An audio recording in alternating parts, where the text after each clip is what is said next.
couple of days ago, the preacher from the Black Lagoon made a video about Contra Points, and I never was a Contra Points fan. That has a lot more to do with the fact that the content I enjoy on YouTube is limited to 4 areas: knitting and spinning, sewing, historical garments, permaculture and regenerative agriculture, and then H-Bomber Guy and folding ideas.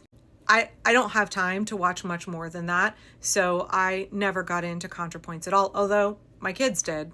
And this video is not going to be about Contra Points' position on Israel and Gaza, which is just, let's say the mildest thing I can say about it is that it is unfortunate. It's really about what Rev Pop Pop had to say, and in particular, 2 points that were made in that video. Gaza. For Contra Points, that post was not about Gaza. It was not about genuine love or care or about wanting to make the world a better place in any way, even if she had had correct opinions in that piece. That was not why it was made. That post was made because Contra Points hates her audience. That shit was dripping with deep-seated audience resentment. Now, I don't know anything about Contra Points' relationship with her audience, but this really resonated with me, and I have watched Rev make other videos that are sort of along this same vein.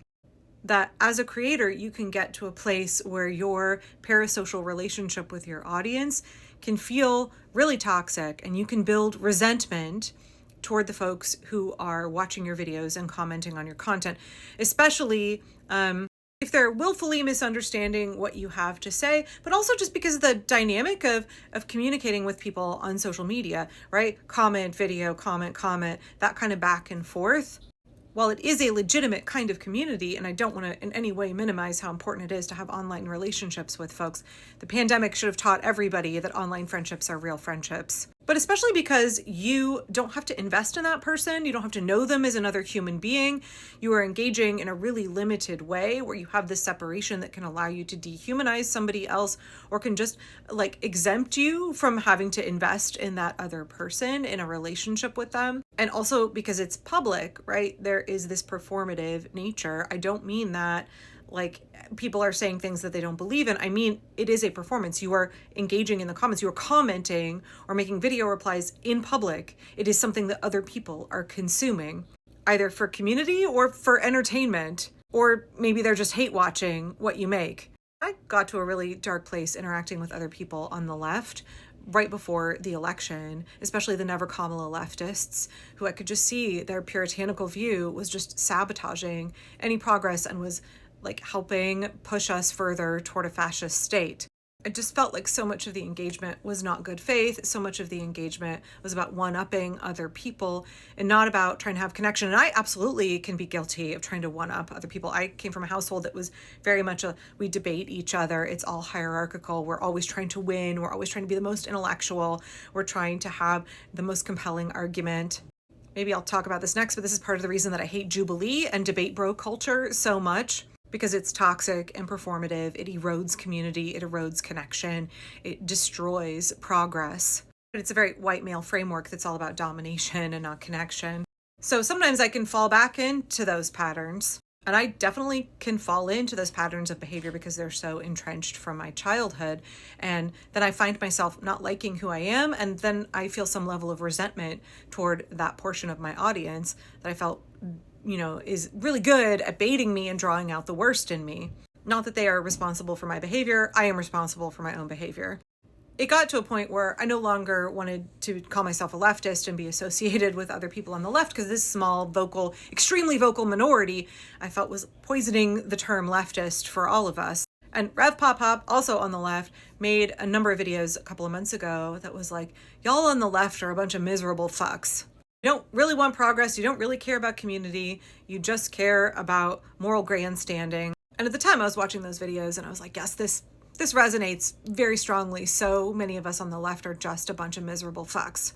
Either engaged in that kind of authoritarian leftist, extremely puritanical, concerning mindset, and then men on the left who think that because they call themselves a leftist, that they're not capable of being misogynistic, while they say the most horrifically misogynistic things, and continue to prove why men are not safe for women unless they prove otherwise. And then that group of folks after the election, also strangely almost entirely white, mostly male, who fall into doomerism, make a lot of doomer defeatist content and make bank off of doing that. I was like, yeah, all those folks are a bunch of miserable fucks.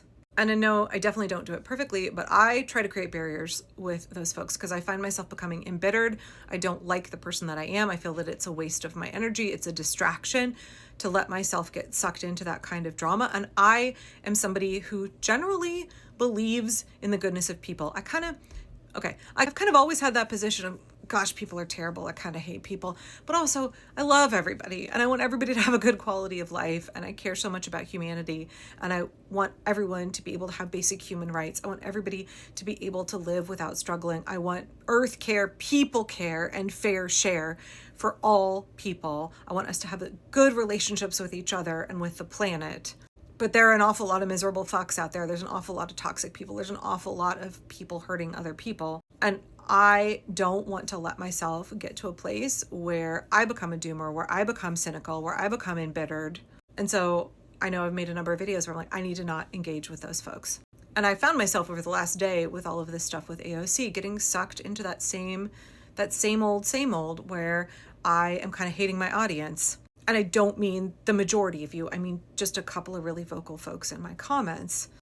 And I had to remind myself today, are these conversations productive? Is this engagement helping the vulnerable groups that I care about? Is this helping further the goal of toppling the authoritarian regime of Donald Trump and instituting democracy? Is this working to, erode Project 2025? Is this working to protect vulnerable people? What am I doing with my limited life hours and my limited energy? Is this fruitful? I want to ask, is it a good use of my time, but also is it good for my mental state? Is it good for the way that I view other people and the way that I engage with other people? Or should I be taking a break from this kind of discourse, this kind of interaction right now, because it's not productive, it's not healthy. And I've seen a couple of my mutuals get sucked into this kind of dynamic where they really hate their audience. The engagement is really hostile. It's not helpful. It just gets everybody more and more wound up, angry, oppositional. It's not building coalitions. It's not moving any of us further toward our goal. And again, I am the first to admit that I am not always good at upholding my own boundaries. And I need to remind myself, hey, is this how I want to be spending my time? Is this getting us any closer to accomplishing our goals? I've also made this good point. Pundits are following the news cycle. Political artists are following their inspiration. And I think for those of us who see ourselves as political artists, there is a frustration with being treated like a journalist. And this is something I've seen a lot of creators on this app express. I think a lot of us are sitting here going, do you guys flip every table at an art show and be like, why isn't this about Gaza? Now, let me reiterate, Contra Points' statement was quite dumb. All the things she said were quite dumb. But I have seen this kind of confusion enough that I did think it was important to kind of touch on this. Rev, I thought this is a really interesting point because I know people say in my comments, oh, you're my only source of news or you're one of my main sources of news. And I'm like, y'all, I am not a journalist. I'm not a journalist. I don't consider myself a political artist. I had not heard that term before. I don't consider myself a pundit, even though I do analysis and opinion. I definitely consider myself an activist. I consider the political content I make now a logical outgrowth of my permaculture values, of my ethics of earth care, people care, and fair share. I consider it an authentic way to continue to engage in the permaculture work of trying to bring about a just and regenerative society where we heal our relationships with the planet and with other people. Because in order to get to a place where we can do the work of trying to create that more just and stable and regenerative society, we have to stop the fascists first. So I know I make a lot of political content right now, but I see that as a logical extension of my permaculture values and a logical extension of that activism. And so I think Rev is right. People do get frustrated with me when I'm very human and I don't always have a take that they agree with. And when I'm not a journalist, I don't want to hate my audience. I love the majority of my audience. Y'all challenge me. You encourage me a lot on like a daily basis. And so I'm going to do a better job of not allowing myself to get sucked into conversations with a very small portion of folks who can drag me into kind of a bitter place where I'm less effective and a less awesome version of myself. So I'm going to do better at setting those boundaries, and I encourage you to do the same.